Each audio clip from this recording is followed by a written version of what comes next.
Cuando estuvimos hablando de las diferentes fases por las cuales nosotros podemos pasar para elaborar una tecnología de la información y la comunicación, es decir, de la fase de diseño, producción, postproducción y evaluación, yo os comentaba que en la fase de postproducción una de las cuestiones que tenemos que hacer cuando nos referimos a materiales educativos es elaborar una guía de acompañamiento, una guía didáctica de utilización. Pues es precisamente de ello de lo que nosotros vamos a hablar en esta unidad. Y lo primero que os quiero decir es que los comentarios que vamos a hacer pueden servir para cualquier tipo de tecnología. Es decir, pueden servirnos para elaborar una guía de utilización, por ejemplo, de un material multimedia, por ejemplo, de un podcast de audio, por ejemplo, de un clip de vídeo. Y lógicamente la primera pregunta también sería ¿qué es lo que nosotros vamos a entender por guía de utilización didáctica, por guía de acompañamiento de un material didáctico? Y podemos entender por esa guía de utilización didáctica un material de acompañamiento, bien sea en formato impreso o bien sea en formato digital, que acompaña, valga la redundancia, a cualquier tecnología de la información y la comunicación, vídeo, material informático, página web, entorno de teleformación, donde lo que se persigue es sugerir pistas para su utilización y para su adaptación por el profesor a su contexto específico. Y es importante que no perdamos de vista que lo que se refiere es aportar pistas, ideas, sugerencias, actividades, etc. Es decir, no se trata de darle una propuesta completamente cerrada al profesor de lo que tiene que hacer con ese material que nosotros hemos elaborado,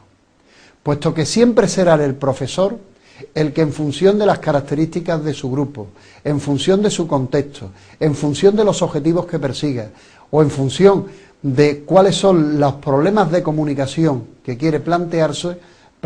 el que tenga que adaptar ese material educativo a su contexto específico de enseñanza. Y también es importante no perder de vista que las guías pueden servir para dos cuestiones. Una,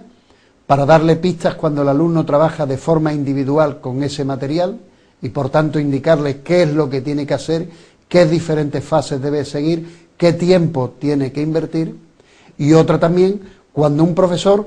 observa un material y empieza a pensar sobre cómo ese material puede incorporarlo a su práctica educativa, cómo ese material puede incorporarlo con sus estudiantes.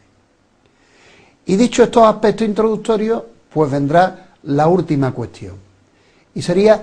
¿qué diferentes partes puede tener una guía? Y en este sentido, cuando nosotros trabajamos con una guía, pues lógicamente una de las primeras partes es que esa guía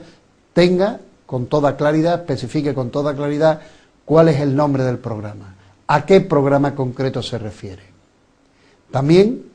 que plantee cuáles son los objetivos y las capacidades y las competencias que aquella persona que ha elaborado el material piensa que se puede alcanzar con el mismo. Piensa que los estudiantes que interaccionaran con ese producto mediático pues pueden llegar a alcanzar. También un breve resumen de cuál es el contenido que se presenta en el mismo,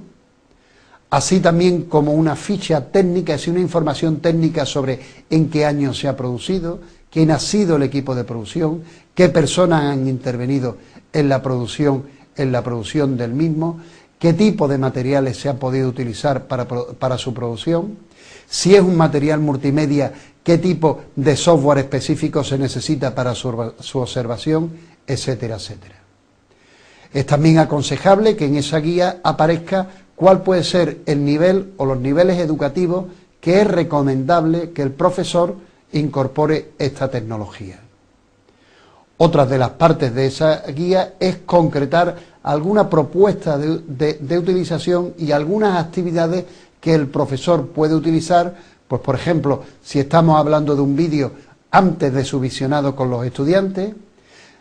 qué puede hacer durante, si estamos hablando de un vídeo del visionado con sus estudiantes, y qué tipo de actividades pues puede hacer posteriormente a la observación del mismo. O dicho de forma general, qué tipo de actividades nosotros le sugerimos que el profesor pueda llevar a cabo, desde que los alumnos realicen un mapa conceptual de la información que le hemos puesto, realice una síntesis de las actividades,